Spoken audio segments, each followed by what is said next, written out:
kids. It's South Bend Fishing Fun.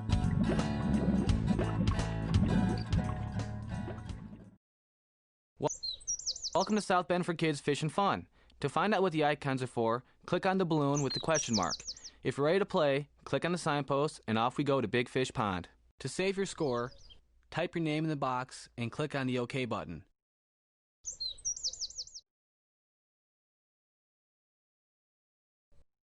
This takes you to Level 2, Crystal River. This takes you to Level 1, Big Fish Pond. This takes you to Level 1, Big Fish Pond. This takes you to Level... Welcome to Big Fish Pond.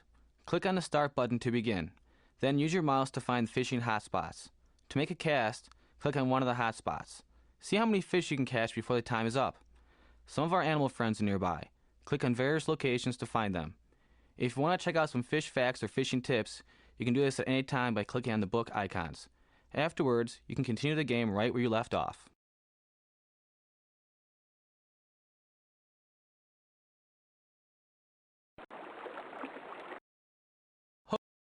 Hooks. A mistake that lots of young anglers make is using the wrong hook size.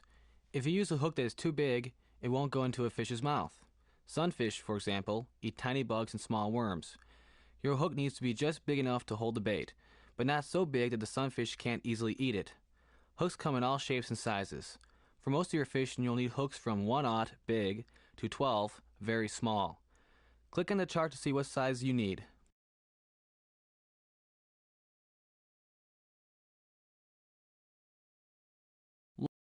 Line. Having good fishing line is very important if you want to cast far and land the fish that take your bait. For all your fishing, you should use monofilament line. This line comes in all sorts of colors, but your best bet is to use the clear stuff. Why? Because it's hard for the fish to see, so you'll get lots of strikes. But it's easy for you to see for tying knots and getting out tangles. What size should you use? Click on the chart below. Sinkers. Sinkers come in a million shapes and sizes. With all these choices, how do you know what to use? Simple. Get a variety of split shot. This is a type of sinker that you pinch onto the line. Some types of split shot are reusable, which means that you can pinch them open to take them off your line and use them again later. Split shot can be used when fishing with a bobber or when fishing with live bait on the bottom. Try to find a plastic pack of split shot that contains several sizes. That way you'll always have the size you need. Bobbers. When you fish for sunfish, crappies, or rock bass, you'll need a bobber. You have probably used a round, red and white plastic bobber before, and this works okay, but consider a spring lock bobber. It attaches to your line with a single tiny spring on the bottom of the bobber. Because of its shape, this bobber is easy for a fish to pull under. You'll catch a lot more fish with this type of bobber than with the round bobber. It's also easier to cast because it cuts through the air like an arrow. Lures. Lots of kids think they need the latest secret lure to catch a fish. Wrong. What they really need is the right lure for the right time and place. In other words, any lure in your tackle box could be a secret lure if you know when and how to use it. Here are some of the best types of lures for catching different kinds of fish. Use a feather jig for sunfish, crappies, yellow perch, and rock bass. Use a beetle spinner for sunfish, crappies, yellow perch, and bass. Use a twister-tailed jig for all species of fish. Use a spinnerbait for northern pike, bass, and muskie. Use a plastic worm for bass, especially largemouth. Use a crankbait for northern pike, bass, muskie, walleye, salmon, and trout. Use a topwater lure for northern pike, bass, and muskie. Use a spoon for northern pike, bass, muskie, walleye, and salmon. Lures. What size lure should you use? It's actually pretty easy. Ask yourself what is the size of the food that is usually eaten by the fish you're trying to catch. For example, if a sunfish usually eats bugs that are less than 1 inch long, then you should use a lure that is less than 1 inch long. It's that simple. What about lure type? Let's say you are standing on a fishing pier getting ready to fish for crappies. From the chart below, you've decided on a 2-inch long lure.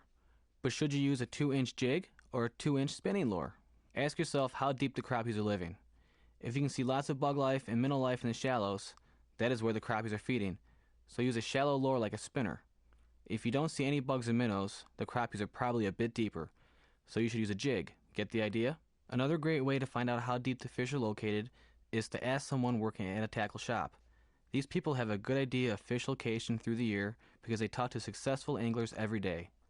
Click on the chart to see what size lure you need. For a sunfish, use a 1/2 to 2 inch lure. Lure. Live bait. The choice of live bait depends on the type of fish you want to catch. Here are the most popular types and sizes of live bait for each species.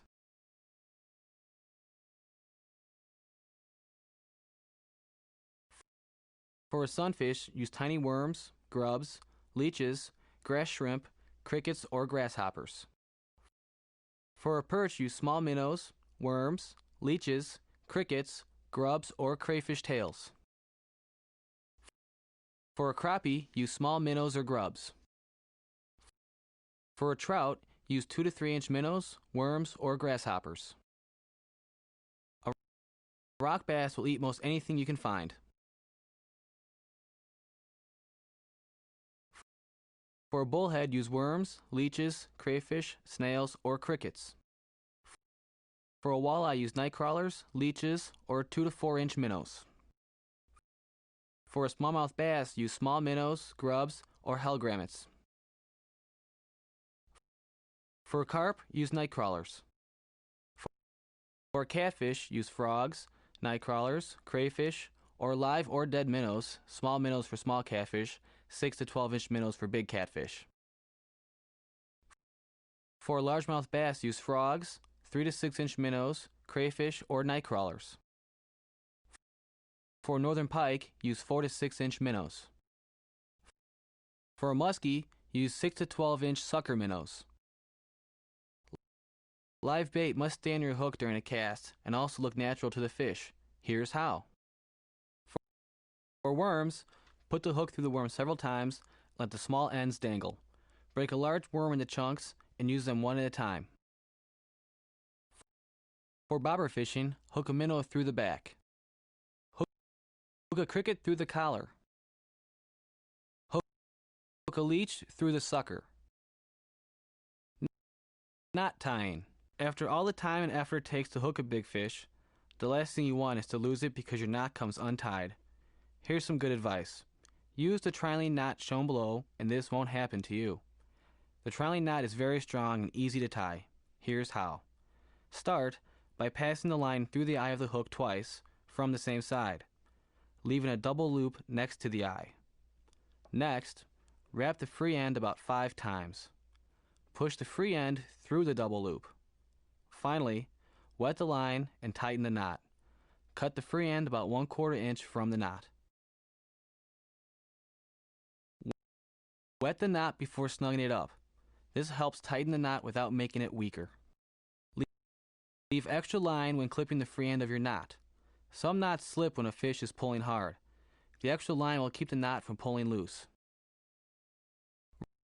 Rods and reels. Before the invention of high-tech fishing rods and reels, people used long cane poles with fishing line tied to the end. They work great close to a boat or dock, but if you want to cast, you're out of luck. Modern rod and reel combinations allow you to easily cast a long way, but you need to have the right kind of rod and reel for the type of fish you're after. Spin casting reels are the best reels to start with because they hardly ever tangle and they cast pretty far. The other great thing is they don't cost much money. Spinning reels are the reels that have a bail that must be flipped to cast. They are harder to learn to use than a spin cast reel and more expensive, but they cast farther. With a bait casting reel, you hold your thumb on the line spool during the cast to keep the line from tangling. These are the hardest types of reels to use. Rods and reels. Once you've chosen a reel, you must pick a good rod. Lots of times rods and reels are sold as a set, which is great because you know they are a good match. As a rule, you want a rod with a flexible tip for easy casting. Once you start casting really big lures for big fish, such as northern pike, you'll want a rod with a stiffer tip. Be careful when choosing a rod for a spinning reel. Unlike spin cast and bait cast reels, which have small guides along the rods, spinning rods need to have big guides. Also, spinning rods don't have a trigger on the handle like spin cast and bait cast rods. Casting. Here's how to cast with the spin cast reel. Press the button with your thumb and hold it down to keep the line from coming off the reel. Bring the rod back quickly over your shoulder, stopping at about 10 o'clock.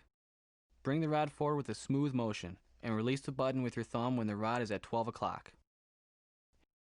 Here's how to cast with a spinning reel. Hold the line with your pointer finger and flip the bail of the reel. Bring the rod back quickly over your shoulder and stop at 10 o'clock. Bring the rod forward with a smooth motion and let go of the line when the rod is at 12 o'clock. Making fish bite. To make a fish bite, you have to trick it. You need to make the fish think that your fake lure is real, or make your live bait look good enough to eat. Here are some of the best fishing setups for tricking all kinds of fish. For sunfish and crappies, it's hard to beat a bobber rig. To make one, tie in a small hook or jig with a trilene knot. Attach a bobber about 2 feet above the hook. Add split shot to the line about 8 inches above the hook. Bait the hook and make a cast. If you don't get a bite after 10 minutes, move the bobber up so that your bait sinks deeper. If you get weeds or muck on your hook, move the bobber closer to the hook.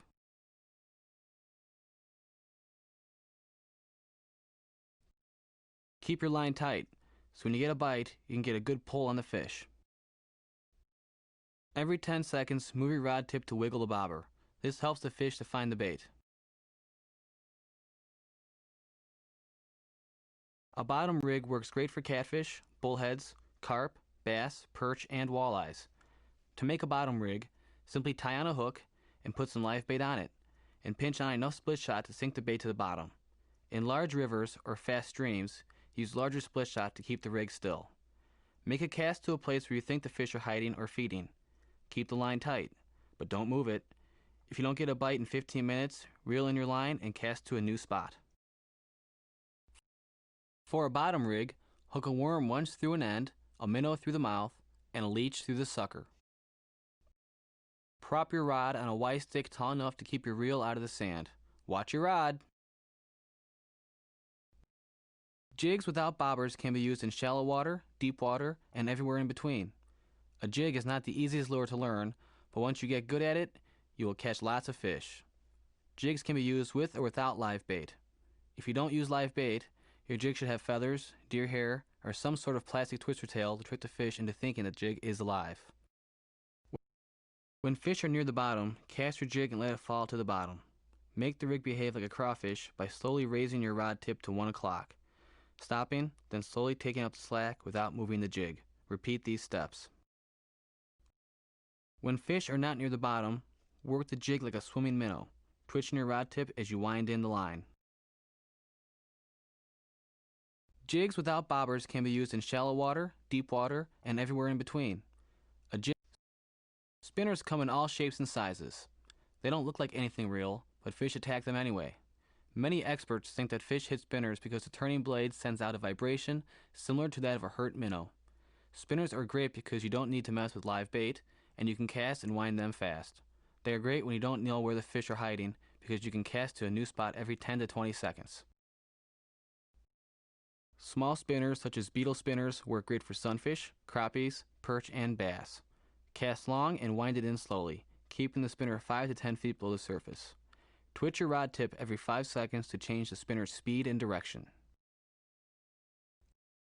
Large spinners such as bass spinnerbaits are totally weedless. Make a long cast over a shallow weed bed, keep your rod tip up, and wind fast. Holding a fish. It is important to know how to hold a fish the right way. If you do it the wrong way, you could hurt a fish that you want to let go, or you could hurt yourself. There was one rule to always remember. Wet your hands before touching any fish. Fish have a thin coat of slime that protects them from disease, and if you hold a fish with dry hands or a dry glove or towel, you'll wipe away this slime, and before long the fish may die. So always hold a fish with wet hands. Crappies, sunfish, bass, catfish, and bullheads have tiny, dull teeth like sandpaper. They can be held by the top or bottom lip. Don't put your fingers or thumb on a hook. Sunfish, small crappies, and small rock bass can be held by placing your hand over the fish's belly and gripping it below the head and gills. Look out for the sharp spines on its back. Catfish and bullheads can also be held behind the head, but look out for the sharp spines in the back and on the pectoral fins. These spines can cause a painful wound. Walleyes and perch can be gripped by the belly, but they have sharp gill covers, so be careful. Perch can also be held by the lower lip, but not walleyes. Their teeth are very sharp.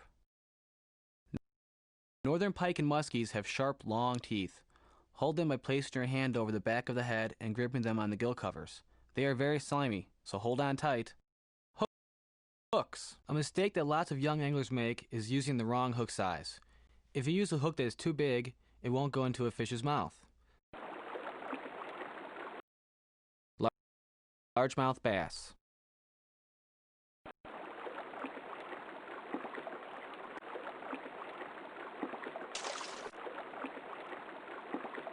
Falling water creates a hole that can sometimes be surprisingly deep.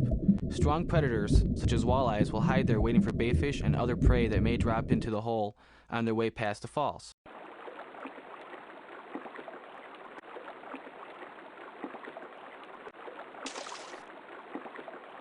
This tree fell a long time ago, and most of the branches have rotted away. Even so, it provides good shade and cover. As wood absorbs sunlight, a fallen log will warm the surrounding water, making it a good place to fish during cooler times of the day. This is also a place where fish can go in the spring and summer to find food such as insects and their larvae.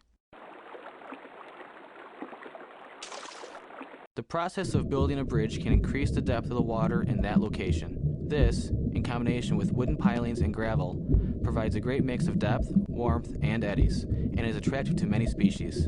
In this particular case, the pilings also provide a place where trout and other fish in the adjoining river can come to relax.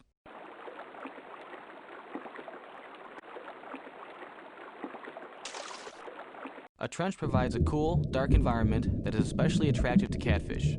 On hot summer days, a trench will also attract other fish who are in search of a cool hiding place, as well as predators who feed on smaller fish.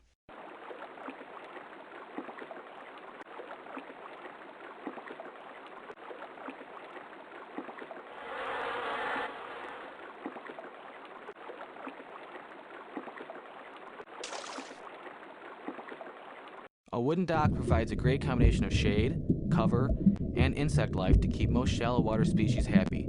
In the spring, it is especially attractive to crappies who attach their eggs to the wooden structure. As wood absorbs solar energy, a dock will also provide an area of warm water where fish will gather in the evenings. Lily pads provide shady cover and attract insects, frogs, and even snails. Fish will gather there to eat bugs, tadpoles, or smaller fish, and to enjoy the oxygen-rich water.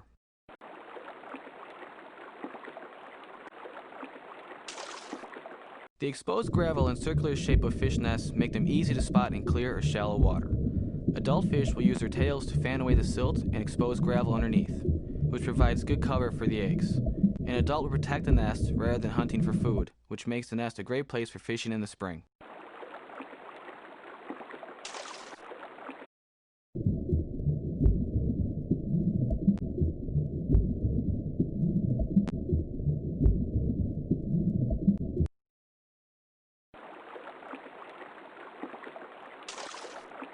Weeds provide natural cover and an oxygen-rich environment. Dense patches of weeds are good hiding places for newly hatched fish and are attractive to larger fish who come there to feed on them. Let's try again.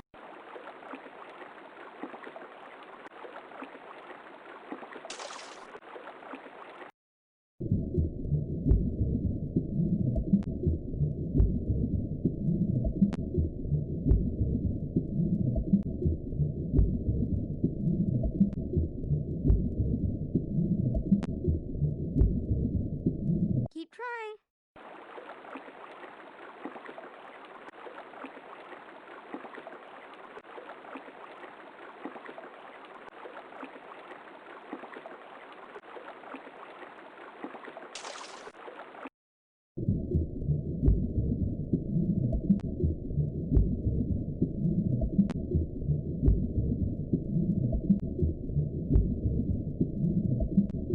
Let's try again.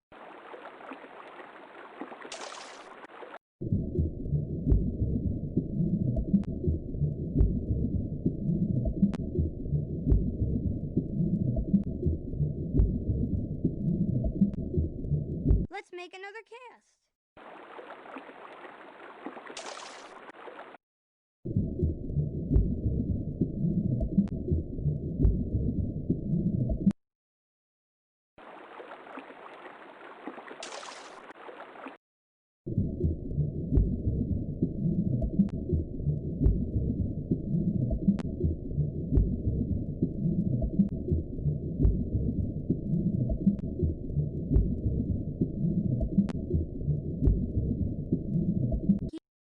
Keep trying.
High scores. To save your score, type your name in the box and click on the OK button.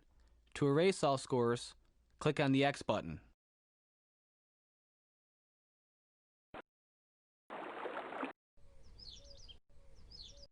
Largemouth bass. The record for largemouth bass is 22 pounds 4 ounces.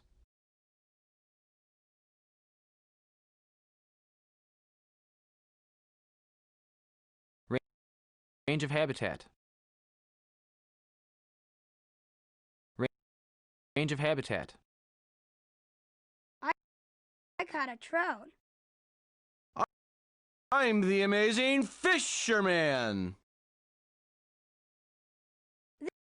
This is cool. Hi there. I caught a trout. Smallmouth bass. The smallmouth bass is a great fighter for its size and is known for its impressive leaps. It prefers cool, clear water and is prevalent in the Great Lakes region, Canada, and the eastern U.S., and thrives in other areas including Tennessee, Texas, and various locations across western United States. The smallmouth is sometimes found in the same waters as their largemouth cousins, but the smallmouth favors deeper water with slightly less cover and firmer bottom. They are most active in low light and during stable weather. The world record smallmouth bass is close to 11 pounds, and 7-pounders are common in some areas, but in most places, 5 pounds is considered an excellent catch. Their eyes are not overly sensitive to sunlight, and they tend to lurk in the shallows in pursuit of crayfish as well as insects, tadpoles, and frogs. In warmer climates, they may retreat to depths of 30 feet and more, returning to the shallows to feed at dusk. Prime lake locations include weed lines, tapered gravelly points, beneath overhangs, by rocky shorelines, cut banks, current obstructions, and wing dams. In addition to lakes, smallmouths are often found in rivers in the eddies formed by boulders and sandbars. Smallmouth can be caught by casting, trolling, and float fishing. They will hit live bait, wet or dry flies, surface plugs, and underwater lures. They spawn in the late spring in 6 feet of water or less, over bottoms with little or no vegetation, particularly near submerged stumps or rocks. After hatching, the male will herd the fry close to shore and look after them for about 10 days until they strike out on their own. Smallmouth bass are easy to clean by filleting. The meat is firm and it is very good eating. Largemouth bass. The largemouth bass is known for its explosive strike, breathtaking leaps, and violent open-mouth head swings as it tries to dislodge a lure. Thanks to their ability to survive in nearly every freshwater lake and stream, they can be found in most areas of the U.S. with the exception of the northern Rockies. They spend most of their lives in waters approximately 5 to 15 feet deep, preferring emergent and floating vegetation such as bulrushes and lily pads, submerged weeds, beneath overhanging vegetation, and near stumps and pilings. They spawn in warm water and lay their eggs in calm areas over shallow saucer-shaped nests some 2 to 4 feet below the surface, preferably in a bay or channel protected from the wind. The males guard the nest and are prone to strike at passers-by. They feed on small fish, crayfish, frogs, and even snakes. Prime feeding times are at dawn and dusk. They avoid bright sunlight, and the best time to catch them is on overcast days. Spinnerbaits, with their snag-resistant design, are effective year-round lures, where they are used in weed beds and around submerged timber. Because of the variety of the largemouth's diet, a versatile approach is important, choosing top-water lures in low-light situations and on warm summer mornings or evenings, and submerged lures at cooler times. Bright-colored lures are a good choice for murky conditions, whereas natural-colored lures work better in clear water. There are 2 subspecies of the largemouth: the northern variety, which often weighs about 6 pounds, and the faster-growing Florida variety, which often weighs 12 pounds, with record breakers in the impressive 20-pound range.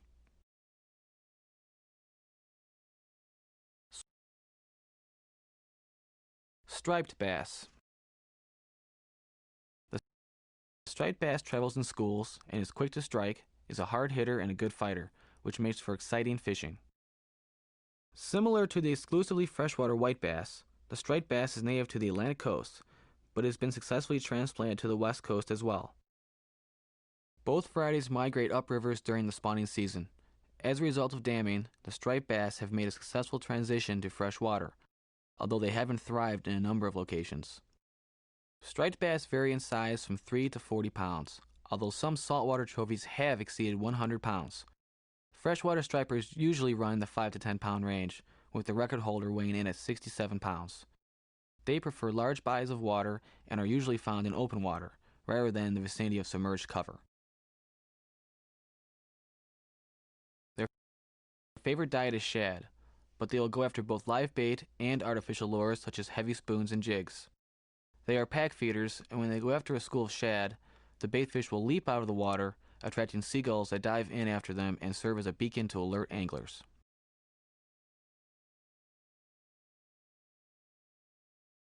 Warmouth bass. List by species. The warmouth is rare but scrappy and can grow to about 12 inches in length, although the average size caught by anglers tends to be smaller.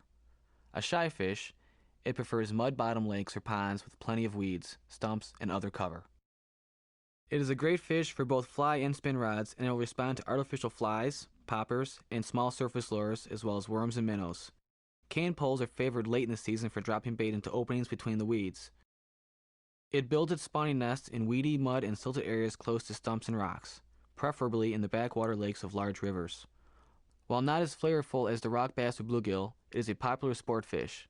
As flavor is turned by its diet, the warmouth can be good eating when caught in waters having clean rock or gravel bottoms. White bass. The white bass, often called sand bass, is the exclusively freshwater cousin of the striped bass. A spirited fighter, it is usually found in large rivers and connected lakes as well as large reservoirs. It can often be found on the bottom around midday near sandbars, rocks, and vegetation, but it prefers deeper, open areas of water where they can travel in schools in pursuit of shad and other baitfish. Good locations include areas of moving water below dams and near the mouths of tributaries. They migrate upriver in the spring for spawning, and their fry start out on insect larvae, but graduate to eating other fish, which makes minnows a favorite bait. Artificial lures and dry flies can also be effective on occasion. Unlike their larger cousins, white bass usually run around 3 pounds, with the largest of them topping out at 6 pounds. Bluegill. The bluegill, a variety of sunfish, spawns in the late spring and early summer, building shallow water nests of rings of silt approximately 6 inches to 2 feet in diameter. Adults are about 12 inches in length, but can be as small as 3 inches in overstocked habitats. With the exception of the Rocky Mountain states, they can be found in shallow waters in most areas of the U.S. They tend to stay close to weed beds, submerged logs, and stumps.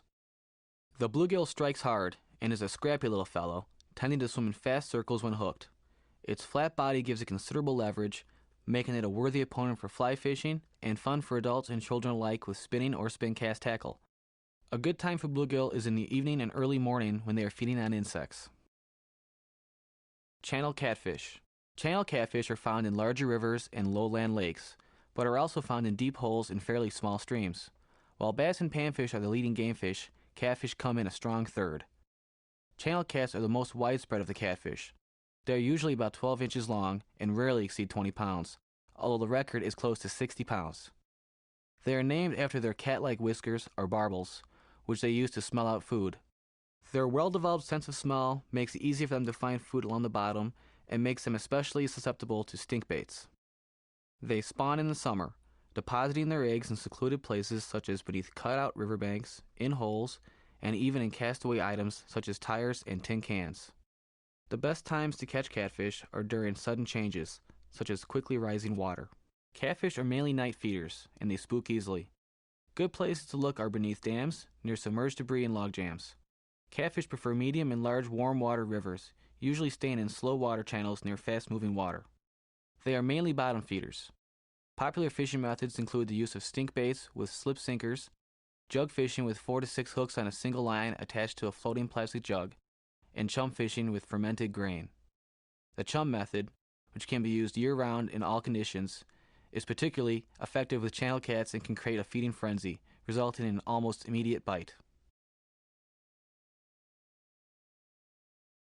Flathead catfish. The flathead catfish is the second most popular cat and is found in rivers and adjoining lakes ranging from the Mississippi Basin to the Appalachians. They often run in the 50-pound range, but some can top 90 pounds. Thanks to their excellent sense of smell and their taste bud-equipped whiskers or barbels, they thrive in muddy water, following a varied diet that includes insect larvae, crustaceans, plants, carcasses, and live baits. As with other catfish, the flathead spawns in the late spring when it seeks out enclosed areas such as holes in riverbanks, hollow logs, and sunken barrels. They prefer brushy cover such as flooded timber, where snags are common. In small rivers you can find them in deep holes, but in lakes and large rivers they are a bit more difficult to find. Good lake locations include areas of flooded trees, deep water areas such as submerged creek channels, and wooded points.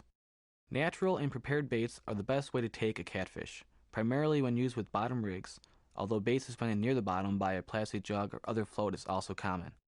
Baits vary, but examples include live fish, grasshoppers, rotten clams, preserved baits, worms, and oily fish such as smelt. A variety of commercial stink baits are available. Although natural baits are prevalent, jigs, spinners, and artificial lures are also used on occasion. Crappie. The crappie is a type of panfish found in the eastern half of the U.S. along the west coast and in southeastern Canada. The black crappie is slightly more widespread than its white cousin, but both are great fun for anglers of all ages. They grow to about 5 to 14 inches in length and can be taken with both live bait and artificial lures, including spinners, jigs, small tubes and grubs, and wet or dry flies. The best live bait are worms and minnows. The record catches include blacks over 4 pounds and whites of more than 5 pounds. Black crappie, which are slightly more widespread than whites, prefer clear, weedy lakes or large ponds or streams, while white crappie prefer more heavily silted water.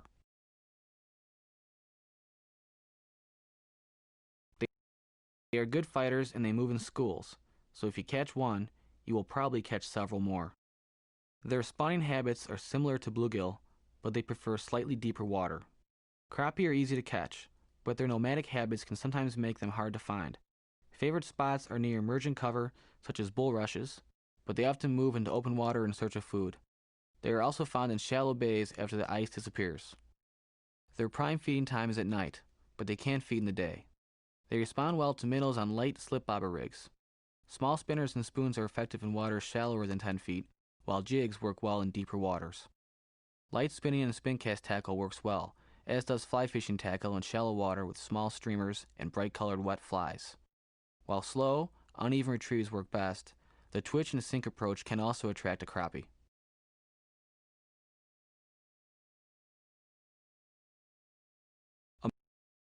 American eels spawn in the Sargasso Sea, far out in the Atlantic Ocean, and their hatchlings, called elvers, swim westward, populating most East Coast rivers, including the Mississippi River system. They grow to more than 3 feet and may spend between 5 and 20 years in fresh water before heading back to the Sargasso Sea to spawn. Eels hit the bait hard, and they put up quite a fight, and they tend to twist around the line when hooked. This, along with their sharp teeth, seemingly scaleless bodies, and heavy body slime, makes them somewhat difficult to handle. Although they do make their way into some dinner tables, most anglers have no use for them other than to cut them up for bait.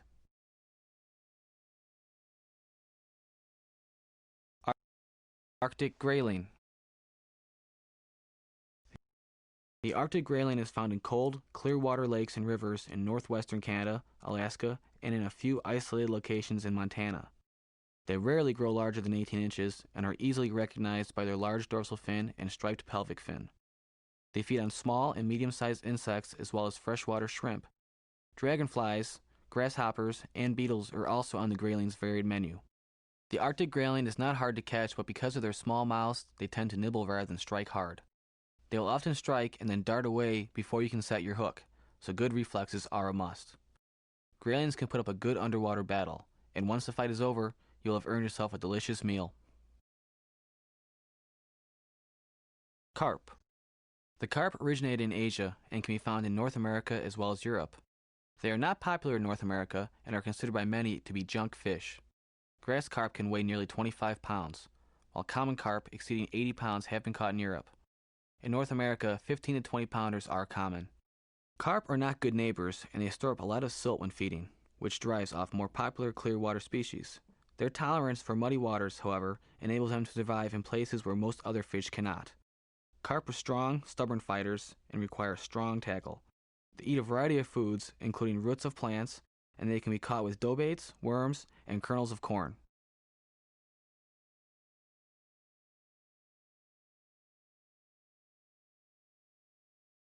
Muskie. The muskie lunge, commonly known as the muskie, is one of the largest freshwater fish in North America, with good specimens coming close to 30 pounds and the record holder just under 68 pounds. They vary in appearance, some of which feature light and dark bars on their sides, others are spotted, while still others have light-colored bodies with no markings.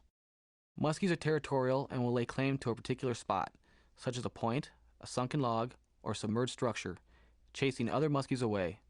As a result, a prime habitat will usually have a number of muskies waiting at multiple locations. The muskie primarily feeds on other fish, often half its own body length and size, but it will also eat ducks and muskrats on occasion. It is usually caught while trolling with artificial lures, but it will occasionally respond to surface plugs, casting spoons, and bucktails. The most common live bait are suckers, approximately 12 inches in length, which are either drifted, cast, or still fished. Still fishing requires a lot of patience, as a muskie may take several hours before deciding to take the bait. Once it does, it may wait before swallowing it, making it difficult for inexperienced muskie anglers to know when to set the hook. It is also one of the most difficult to catch, but once hooked, the muskie is a ferocious fighter and may leap out of the water repeatedly, although sometimes they may leap only once, then head for the bottom. Rather than trying to haul it in immediately, it is best to wear the fish down, taking care to avoid the hook being thrown or the line broken. Even when the fish appears to be worn out, it can rally, breaking free just as it is being pulled into the boat. Prime locations include narrows, rock reefs, timbered or weedy humps, mouths of streams, and weedy bays.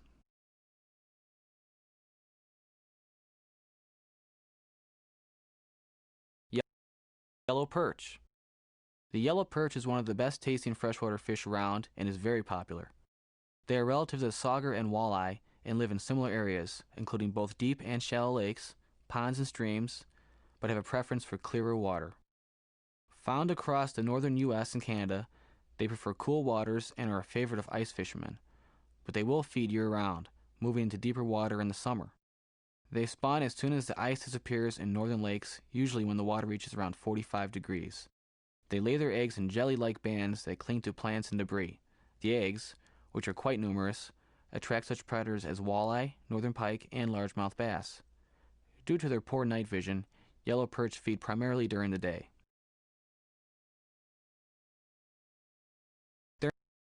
During the spring and autumn, you can find them on the bottom near the shore by weed beds, docks, and submerged rocks, stumps, and logs.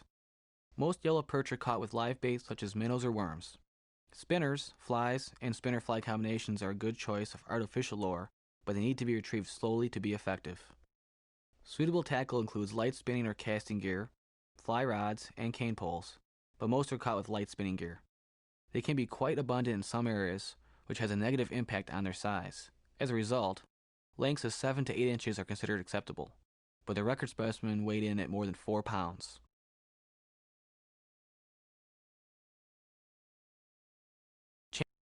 Chain pickerel.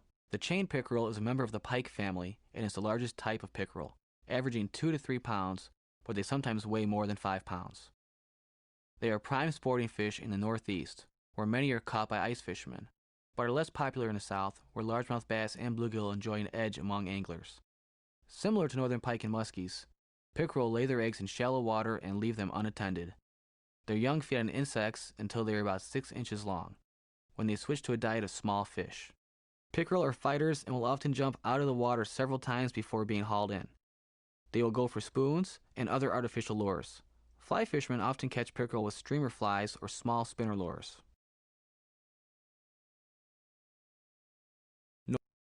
Northern pike. List by species.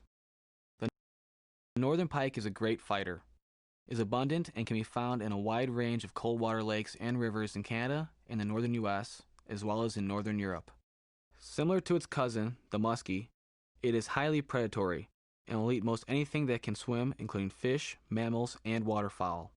Northern pike can often be found in the shallows in the early spring, with the larger, late summer specimens preferring areas with 20 to 40 foot bottoms. They like cold water and will rarely feed at temperatures higher than 70 degrees. They rarely approach the muskie in terms of size, with the larger specimens in the 20-pound range, although 50-pounders are said to exist. The northern pike will often strike with such force that one would think the fish is larger than it really is. It will usually put up a very good fight, although on some occasions they may put up little resistance. Because of its strength and the leverage produced by the pike's long, thin body, it can put a lot of pressure on the line, and it can exhibit a lot of endurance. A good angler will work the fish to wear it out, sometimes bringing it close to the boat and then let it have another run or two before quickly hauling it in. The prime time of year for catching northern pike is the spring and fall, when they can be found in shallow waters. During the summer, they will move into deeper, cooler waters. They are commonly caught with both live bait and artificial lures, such as bucktails and spoons, as well as spinners used in combination with live minnows. Atlantic salmon. The Atlantic salmon is found along the coast of New England and eastern Canada. As with other salmon, the Atlantic spends much of its time at sea, but migrates up rivers to spawn in its birthplace, guided perhaps by a sense of smell or the Earth's magnetic field. Unlike the Pacific salmon, the eastern variety is able to undergo the spawning cycle more than once, sometimes reaching sizes larger than 70 pounds. Salmon are cold water fish. In larger lakes where wind and waves can cause dramatic shifts in temperature, they are prone to change their location and depth in response. Catching salmon can therefore pose a challenge. They feed mainly on crustaceans and insects, but will sometimes go for smelt. Bait fishing techniques include drift fishing and still fishing with spawn and slow trolling with herring. Artificial lures are popular in some areas where anglers use trolling spoons, flies, and plugs in tandem with downriggers. No one lure can be said to work best, but silver or white lures colored to resemble smelt are often used. Pacific salmon. Pacific salmon come in 5 species, including pink, coho, chinook, sockeye, and chum. As with their cousin the Atlantic salmon, these tasty game fish live at sea most of their lives and travel up rivers during spawning season. They are powerful swimmers, can leap up waterfalls, and can overcome many obstacles to reach their native spawning grounds. In addition to the northwest coast of the U.S. and Canada, Pacific salmon have been successfully stocked in the Great Lakes. Chinooks can be found in the Dakotas, and the freshwater variety of sockeye can be found in various locations in the West. Chinook and coho, which feed on small fish for the most part, are quite popular. The Chinook for its size of up to 4 feet, and the coho for its impressive fight and its willingness to go after flies. The pink salmon, while prized for its delicately flavored pink flesh, is the smallest of the Pacific salmon with an average length of 18 inches.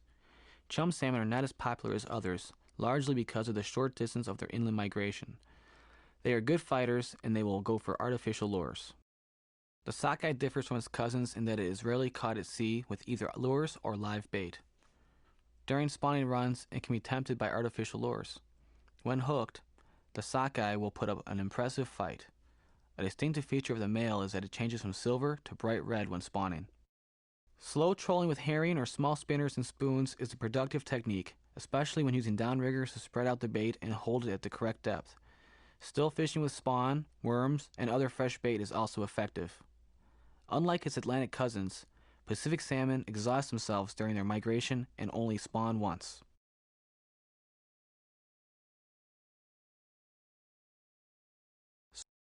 Sauger. The sauger is a game fish native to the central regions of the U.S. and Canada. Often mistaken for the walleye, the sauger has distinctive brown splotches and rows of spots on its dorsal fin. It ranges in size from 1 to 5 pounds. Some saugers have been reported in the 7 to 8 pound size, but it is suspected that these may be a walleye sauger hybrid. The sauger prefers large rivers, but will move into tributaries and lakes during spawning season. It has excellent low-light vision and often can be caught at night.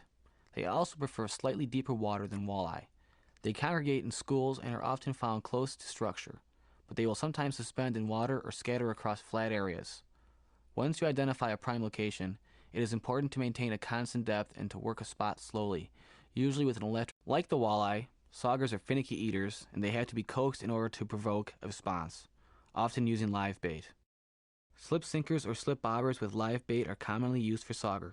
Live bait can also be pulled behind a spinner, on a jig, or with a simple hook and split shot rig.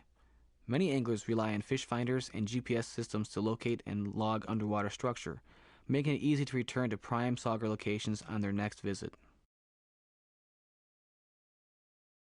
Lake sturgeon. The lake sturgeon is a large fish, sometimes running in excess of 160 pounds, although 50-pound specimens are the norm.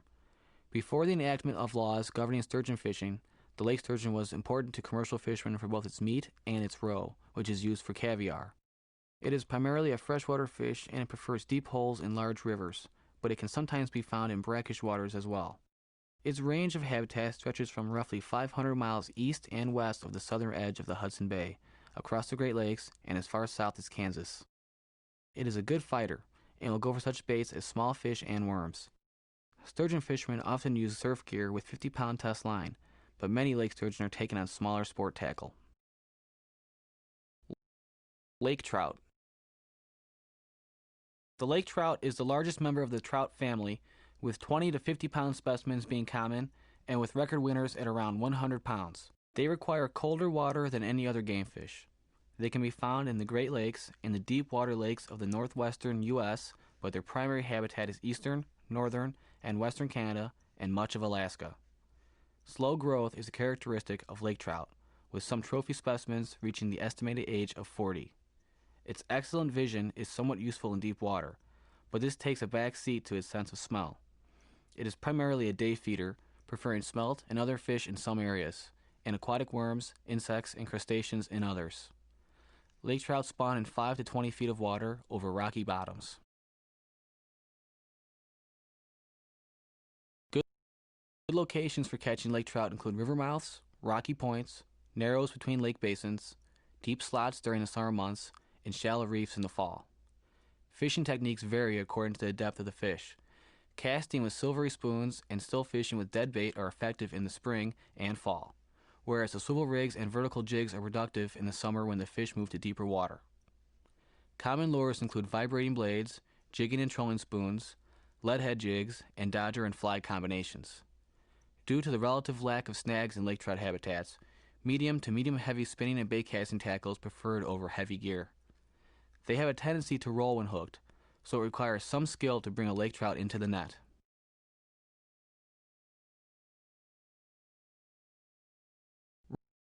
The rainbow trout, as is the case with other stream trout, is one of the most beautiful freshwater fish.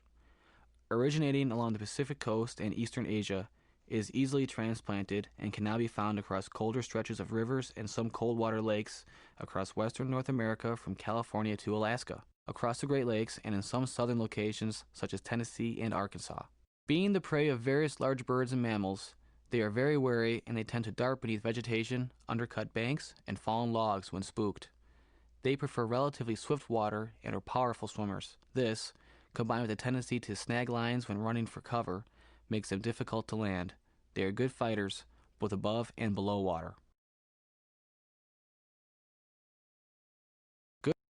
Good rainbow anglers are careful to avoid any noise and vibration, and keep movement to a minimum, carefully looking for good locations before making the first cast.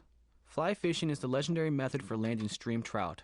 Artificial flies are used with designs that are specifically created to resemble elements of a trout's diet. Spinning rigs are also used in both streams and lakes, with worms, grasshoppers, and nymphs being the most popular forms of live bait. Minnow-like plugs, spoons, and spinners are also used for large fish-eating trout.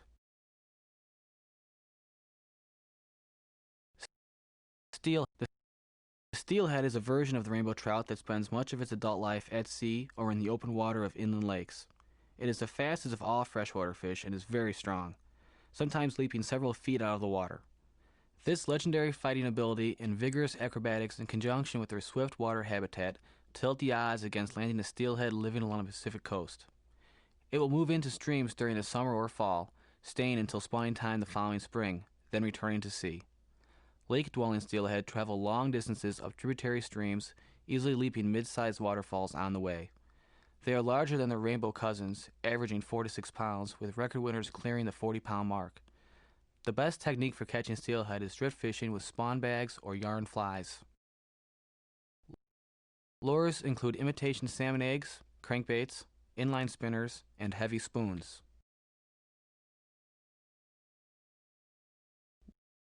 Walleye. The walleye, a member of the perch family, is one of the most popular game fish in North America. It puts up a good fight and makes an excellent meal. It averages 1½ to 5 pounds, and record holders weigh in at more than 20 pounds. Walleyes congregate in loose schools and are often found near the bottom by drop-offs and sandbars, as well as at the mouths of tributaries and cold water inlets. Walleyes are taken with a variety of live bait and artificial lures, and frequently with minnow-spinner combinations. They are often caught by casting from boats and shorelines, as well as by slow trolling. They are predominantly nocturnal, but they tend to feed whenever food is available. A good time for walleye is in the shallows near dusk, when a stealthy angler, taking care to avoid noise or reflections and casting carefully, can catch them almost at his or her feet. Walleyes like cool water, and they will shift to deeper water as temperatures rise. Following the food supply, they also are fairly mobile, with tagged specimens traveling as much as 100 miles in a month. Spawning takes place in early spring in streams or near lake shores where waves keep the water moving. They deposit their eggs over gravel, sand, or rocks. Afterwards, females return to deeper water while the males remain for a short while. Neither of them stays behind to guard the fry. Males reach maturity within 2 years and females in 3, reaching an average length of 13 inches. Due to their earlier spawning time and their appetite for the same type of prey as preferred by largemouth and smallmouth bass, walleyes provide strong competition to bass. Largemouth bass. This takes you to level 2, Crystal River. Yeah. Welcome to Crystal River. Click on the map icon to see a preview of the 3 sections of the river. Click on the start button to start fishing. Before you do, remember to look for your animal friends.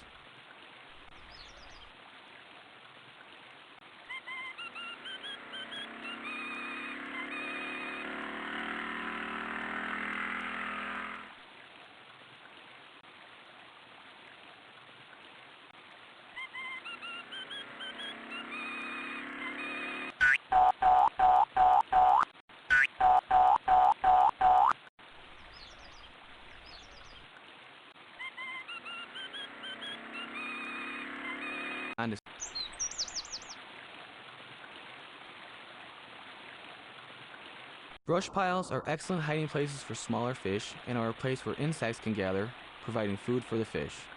These are also perfect ambush points for predators.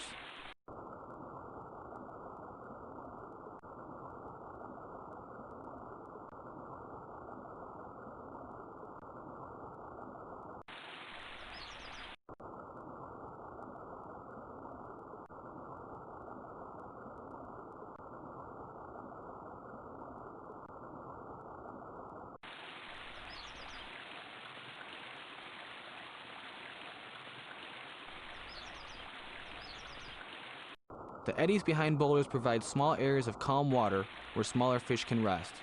Trout and other larger fish will also go there, where they will feed on the smaller fish.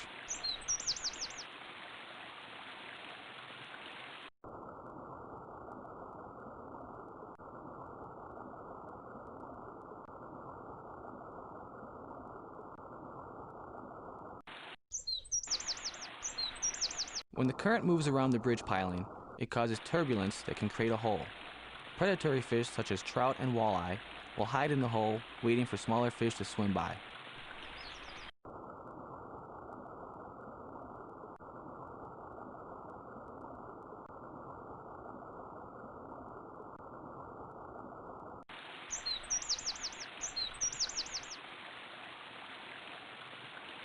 Riffles are caused by shallow water passing over submerged rocks.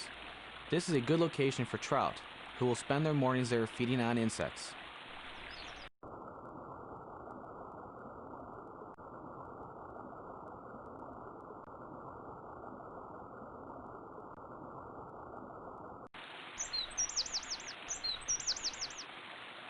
A point bar creates an eddy while the bank behind it can act to trap sediment. These 2 things combine to produce a shallow spot of calm water where the fish can gather. The water is also slightly warmer, which makes it a prime fishing spot early in the season.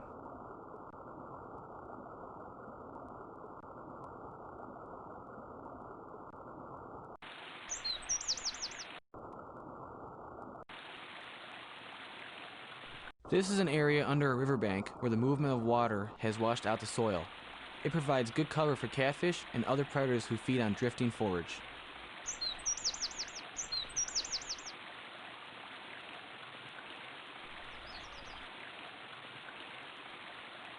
The combination of the undercut bank and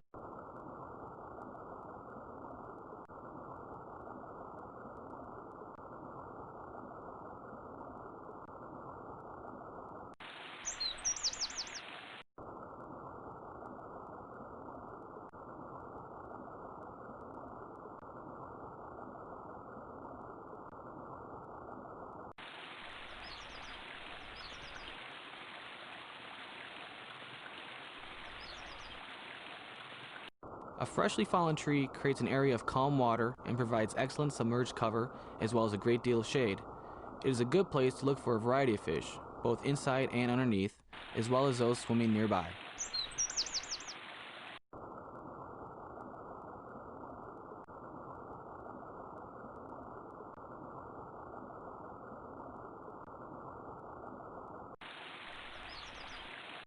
The shallows and the slow current attract minnows and other baitfish who can stay on the bottom, yet have enough light to see well. When in danger, they can flee in any direction. Predatory fish will hide in the drop-off, waiting for the baitfish to swim by.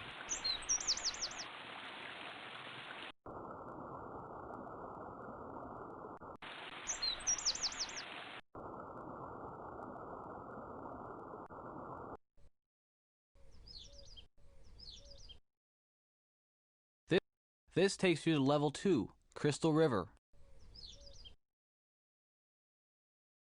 I want to know more. Where do I find fish? What kind of lure should I use? How do I tie a fishing net? Find these answers and more in the fun and informative book, Kids Gone Fishing, from our friends at Creative Publishing International. Chock full of facts, tips, and illustrations, Kids Gone Fishing tells you everything you need to join in the fun. And if you want to learn even more, check out the dozens of other creative publishing titles, covering everything from fishing techniques, fishing gear, special focus books on trout, bass, and many other species, fly tying, even fish recipes. These titles are treasured by anglers of all ages and skill levels.